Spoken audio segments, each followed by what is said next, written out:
ഇതെന്താ ഇവിടെ ഇത്ര നാട്ടുകാരും പോലീസും ഒക്കെ? എന്തോ പറ്റിയിട്ടുണ്ടല്ലോ. നിങ്ങളൊക്കെ ഇവിടെ നേരത്തെ എത്തിയോ? ആടി, ഞങ്ങളൊക്കെ നേരത്തെ വന്നു. ഇവരെല്ലാം ഒരു ടീമാണ്. ഈ സർവൈവൽ ടീം അതായിരുന്നു അവരുടെ യൂട്യൂബ് ചാനലിന്റെ പേര്. ശരിക്കും പറഞ്ഞാൽ ഒരു പണിയില്ലാതെ യൂട്യൂബ് വ്ലോഗും എടുത്ത് ജീവിക്കുന്ന 6 പേരാണ് ഇവര്. ആരൊക്കെയാണെന്ന് കാട്ടിത്തരാം.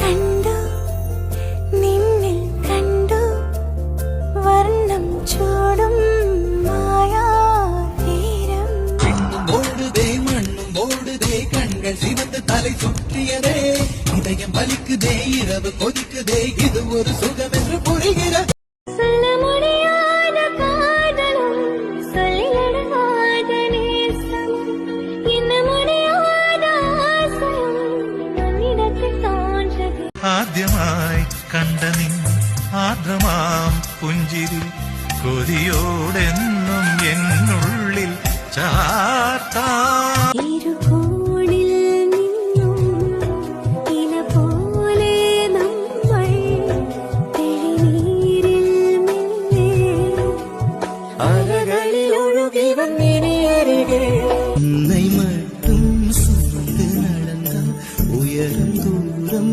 தெரியாது உன்மேல் வந்தொரு பூ விழுந்தால் എന്നാൽ താങ്ക മുടിയാതെ. അപ്പൊ ഇനി എങ്ങനെയാ? ഇനി ഇവിടെ ഒരാഴ്ച താമസിക്കണ്ടേ? എന്നാലല്ലേ ജനങ്ങൾക്കൊക്കെ മനസ്സിലാവൂ നമ്മൾ സത്യസന്ധരാണെന്ന്. അല്ല, അതൊക്കെ അവിടെ നിൽക്കട്ടെ. അതെന്താ സംഭവം പുറത്ത്? നീ അതൊന്നും കാര്യാക്കണ്ട. അതൊരു ആക്സിഡന്റ് കേസാ. വാ, വീടൊക്കെ വൃത്തിയാക്കണ്ടേ, എന്നിട്ട് വേണം വീഡിയോ ഷൂട്ട് ചെയ്യാൻ. ഇതും പറഞ്ഞ് ഗൗരുള്ളിലേക്ക് പോയി. എടി മോളെ, കിച്ചൺ നേരത്തോട്ടാ, ഡൈനിങ് ഞാൻ നോക്കാം. എന്റെ പൊന്നു നന്ദി, ഇത്രയും മടിയുള്ള ഒരാളെ ഞാൻ കണ്ടിട്ടില്ല. അവർക്ക് ക്ലീൻ ചെയ്യാൻ വയ്യ പോലും. ആരൊക്കെ ഇവിടെ വലിയ വീരവാദമൊക്കെ അടിച്ചിരുന്നു വൃത്തിയാക്കാന്ന്. എന്നിട്ട് എല്ലാം അവസാനം വന്ന് എന്റെ തലയിൽ തന്നെ വന്നു കിച്ചണല്ല. എന്റെ അമ്മോ, പേടിച്ചോടാ. അല്ല, എന്ത് പറ്റി? മുഖമൊക്കെ വല്ലാണ്ട്. വന്നപ്പം മുതൽ നീ എന്നോടൊന്നും മിണ്ടിയിട്ടില്ല. നിനക്കൊന്നും അറിയത്തില്ലെങ്കിൽ വേണ്ട, നീ അറിയണ്ട. ദേഷ്യപ്പെടാതടാ. ഇന്ന് മീനും ഇവിടെ വരും. ഞാൻ എല്ലാം പറഞ്ഞ് സെറ്റാക്കിയിട്ടുണ്ട്. Really Charu, you are the best front.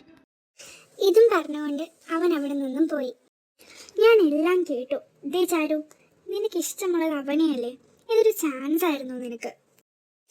Nanda, എനിക്ക് അവനെ സന്തോഷിച്ച് കണ്ടാൽ മതി, വേറെ ഒന്നും വേണ്ട എന്നും പറഞ്ഞ് മീനും അവന്റെ കാമുകിയൊക്കെയാ. പക്ഷേ she's just using him. Why don't he just understand?